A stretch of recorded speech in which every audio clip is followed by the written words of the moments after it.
first will provide new unexpected insight into the subject. If you don't know if this case can bring you a new or unexpected insight, then it's probably because you don't really understand this what kind of this case can bring things to you.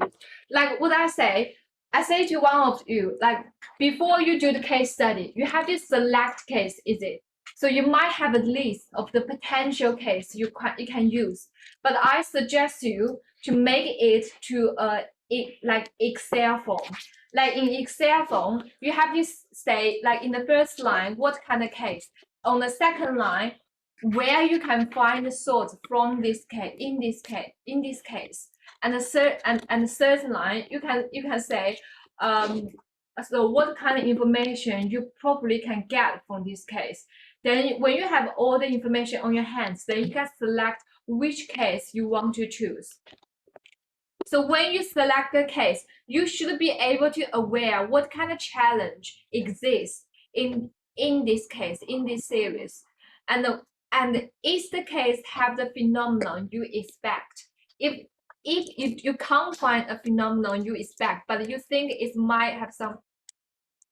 Oops, is that mine? Whose computer is talking? Whose computer is talking? 没有。Okay.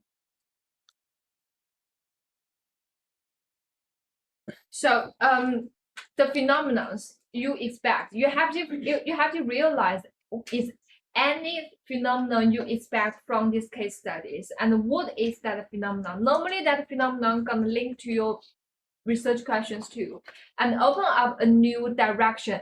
Can you see a new direction from these case studies? I hope you can, otherwise you probably won't get too deep in this case. So think about it: unexpected insight, a challenge, a phenomenon, and a new direction. These kind of things, I want to make a list for your case studies. Can you see this information in your case? And secondly, when you choose a case, you want to choose a strong case, a good case. But a strong case doesn't mean a famous case. So you don't have to, when you say you want to study about the media, well, you might think about the Facebook, WhatsApp, Instagram. Yeah, it is a big companies can give you a lot of information, but can this case give you more insight, bring more new direction to your research? Because a lot of people also study his. But if you can't, you also can choose something like unusual, like not much people know about it. It's probably only have like 20,000 users. 20,000 users is not that much. Yeah, you don't have to choose a famous case for your study. Most important things that you need to consider about is the case gonna bring you more insight? Anyone have questions about your case? So don't just choose a case most people choose about. Choose a case you think is most useful to your research. You don't have to be a famous case. Step 2, theories link. That's the things I want you think about it. What is your theoretical position? Is anyone have idea what is your theoretical position? I know that boy have one. You have your theoretical position. Yeah. Is anyone else have a theoretical position? No? Well, you should have one. So in a case studies, we are focused on a lot of details, but in a case studies, you will not be able to any series in it. Maybe you can find series, but the series is only be able to come from other people's discussion in other people's articles. For a single case study, from the interview, from the documents, from the project documents, you will only see words but no series. But when you analyze it, you should aware usually have some connection with series in your fields. So that's what I'm talking about. The series can be your philosophy value, your philosophy orientation. It's about can be your like when you study micro study 微观社会学 you can choose symbolic interaction. That's a series. When you have that series and use that series to read your case studies details, you will find out more things that you unexpected. Yeah, it will help you explain your series map too. So you chose a case and you might find out other people also discuss or publish paper about it, other people from different perspectives, and other people bring different theories into this case. And you also can use that series to your series map to think about what kind of series you might want to discuss here. So always think about the series link. That's going to help you to analyze data. Some of you might think about when I have the case study data, how am I going to be able to analyze it? I may use like theme analysis, narrative analysis, but it doesn't matter which way you analyze this. You need to have a series in your mind. You need to have a logical in your mind, and the logical come from a series. Come from the series can decide what kind of perspective you want to analyze your data. So think about series now. In your PhD paper, there's gonna be a whole chapter about your series. That series gonna decide whether you are in the social science fields. Like some of you, you might feel like you are your research is you're not sure it's in art and design areas. It might be because you don't have a series yet. Think about a series, and that's also a homework you need to do in the summertime. Collect, pardon?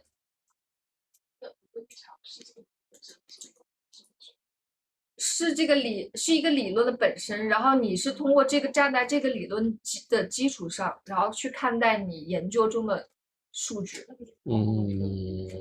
懂了。对啊，我也是用符号互动，但是我这符号互动学理论，符号互动理论它是一个还是比较大的，你可以把它精准到符号互动学理论的哪一些就是社会学家他们所站在他们那个视角上还能再细化一点。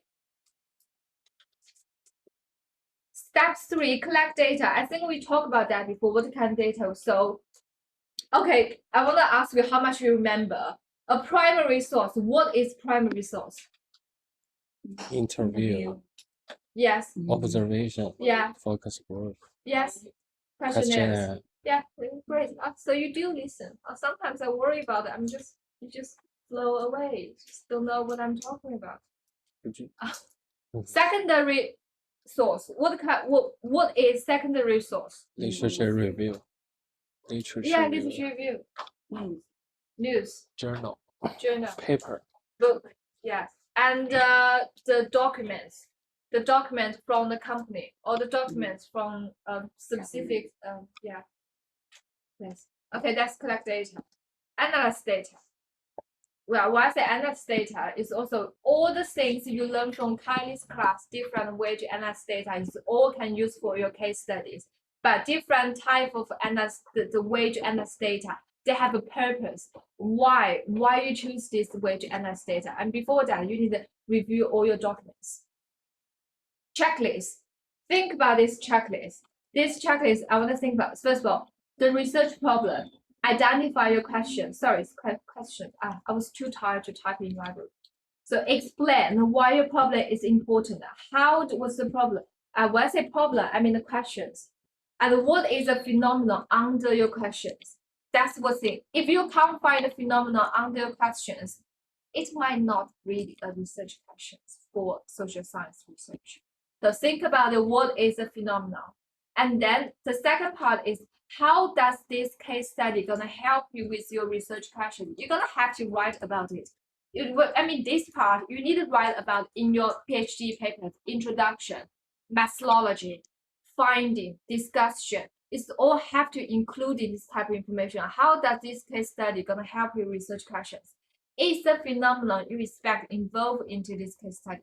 What kind of result you expecting for? This is the first test we do, 20 minutes. What kind of result What kind of result you expecting from this case study? What kind of phenomena you expecting in this case study? What challenge you have? So challenge result you expecting phenomena of why you chose case studies. Your research questions, identify your research questions. What is the phenomenon? This is kind of research you have to figure out before you start collect data. And that is also your homework for your holiday. I will send you a document later to show you. So the type of case studies. Now, when we talk about the type of different case studies, there are a lot of different type of case studies. But right now, I'm chose like 4 or 5. I don't remember. I probably chose 4. These 4 going to be very useful for quantitative research, and also have so case study normally can use in psychologists and like economists, financials, business. However, we are doing social science, so I'm gonna tell you the most case that kind of popular here, the type of case.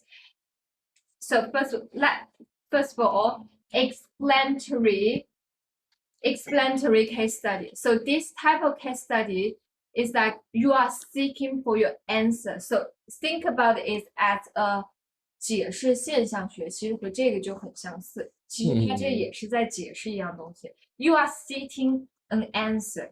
So you want to explain or pursue a causal link in real life interventions. Maybe this kind of answer is going to be too complicated for a questionnaire or interview experience. So you can use different way to seek for that answer. So when you tell people you are doing explanatory case study, it means you want specifically answer a type of questions here. And normally that questions is start with how and why for particular phenomena. So that's why I would say all the methodology and the method is quite similar. It's linked together. That is why if you chose to do a phenomenology, you can use explanatory case study here. You can have a good result. And that's why user get drunk on virtual reality. That is just like an example. Why user get drunk on virtual reality is a phenomenon. So some people get drunk in virtual reality. So what I want to do is I'm seeking for the answer. So what I might do is that I already have an article published about why people get drunk in virtual reality. So I'm gonna look at that article, and also I will use my autobiography to tell the experience. I get drunk in virtual reality. I deal with people get drunk in virtual reality, and also have an interview with them. That's the way, 3 different ways I'm seeking for the answer for this one phenomenon. Why user get drunk on virtual reality? So think about it. Are you use the explanatory case study? If you did, what is your phenomenon? That's just one phenomenon. Not like you are studying like 10 phenomena. That's not called explanatory. And okay, think about it. Yeah.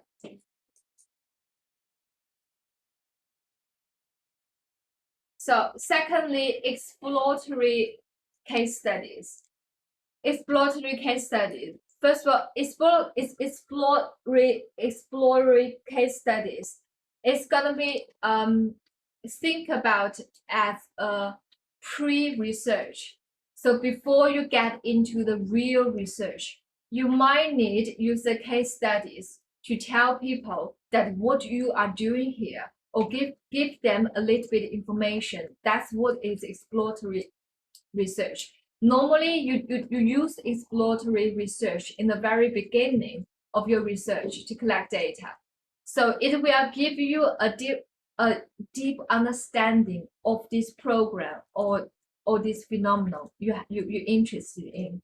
And it's often with the quantitative and the primary research. So normally with the first-hand information, and you will have a deep understanding of the perceptions of peoples regarding a particular phenomenon, and such as users frequently change their identity in VR social media.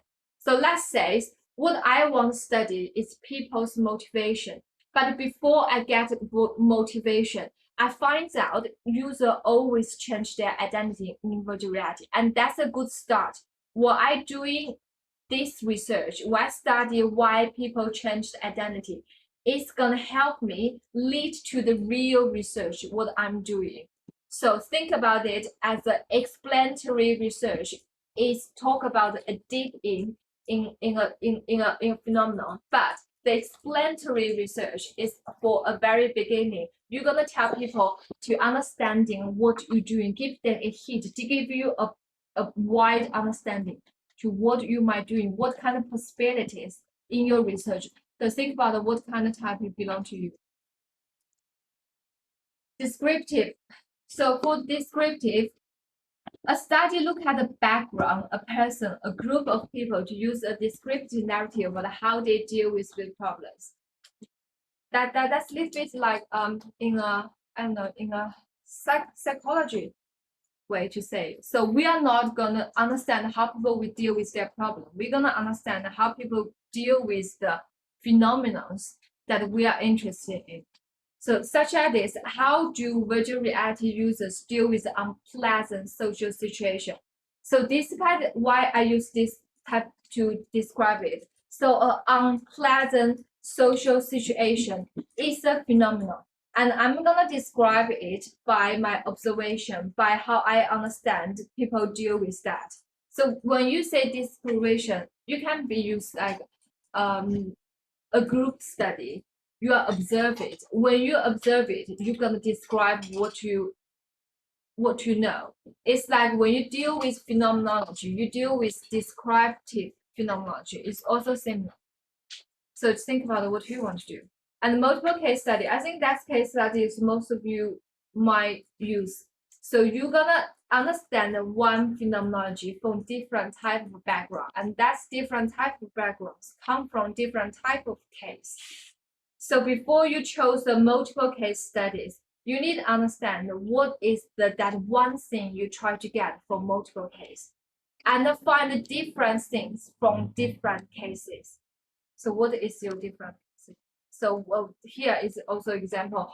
What is the user interactive experience in virtual museum? In this subject, I will find a different type of VR museum. So maybe a same group of user, but they are in a different type of museum, how they experience about things. Yeah, I think that's what I want. That's what we studied today. So based on case study, that's a more like the student was mentioned, collective case study is also a type. That's more type than this. When you chose case study, give yourself a position to stand. You have to understand where you stand, how you're gonna explain your data. The process is similar, but when you tell people what kind of case study you are doing, you basically help them to understand you logically. What are you doing? So now I'm gonna spend the rest of time to talk about the task. This is a task that I want you to do during your holiday time. So first of all, it's kind of like a conclusion to your methodology and method to this module. So part one, choose one to answer. I don't want you to give me like 100, 200 words. Don't give me words over 50s. So what is your research question? Just give me the answer. I don't want to explain it. Don't explain anything to me. If these papers you gave me is like over 1,000 words, I'm gonna smash on your face because I don't want to read that much words. And also, I find out when you're doing PhD, you spend a lot of time to try to explain one thing. You are good at it. But think about how you can use 20 words or 50 words to describe a complex subject. That's a skill. So what I want you to do, not write a 4,000, 1,000. I want you to write as less as you can. Use less words to describe a complex things. So here, what is your research questions? Under this research question, I want you to tell me what kind of phenomena under these questions. If you don't, if you can't give me that answer yet, change in different way or B. Give me a phenomenon. Give me a phenomenon that you're interested in and turn that phenomenon to your research questions. That part, I put that part here is because in this stage, you should know what you study about. And your research question, you can always change, but you need to have a stop. 0 to 1 is hard, but you have to stable it. You know what you're doing here. And part 2, maximum 100 words. Don't give me anything more than 100 words. I want to use small words to describe your research areas. And remember, these research areas need to focus on social science. I want to describe your social science first. What kind of areas in your social science? Then you describe what kind of other areas you might include in your research. But you need to have a primary one, the main one, and some small ones. Part 3, what is your philosophy orientation? What is the research value? The research value is quite simple. It's like about your honesty. You have to be real in your research. It's simple answers. You can just give me the words. The reason I put here because as a researcher, I want you aware that's some qualities you need to keep in your mind all the times. So these questions are not hard. It just repeat what you understand and what you learn from this module. So philosophy orientation, are you 不会念那个英文？你是实证主义，你是经验主义，你是功能主义，你到底是什么？你的哲学思想是存在主义，你的哲学立场是什么？ Because when you have the philosophy orientation, then you can find your theoretical position. This all links together. If you can't find your theoretical position yet, go to think about what kind of philosophy orientation and figure out how many theoretical positions under this philosophic orientation.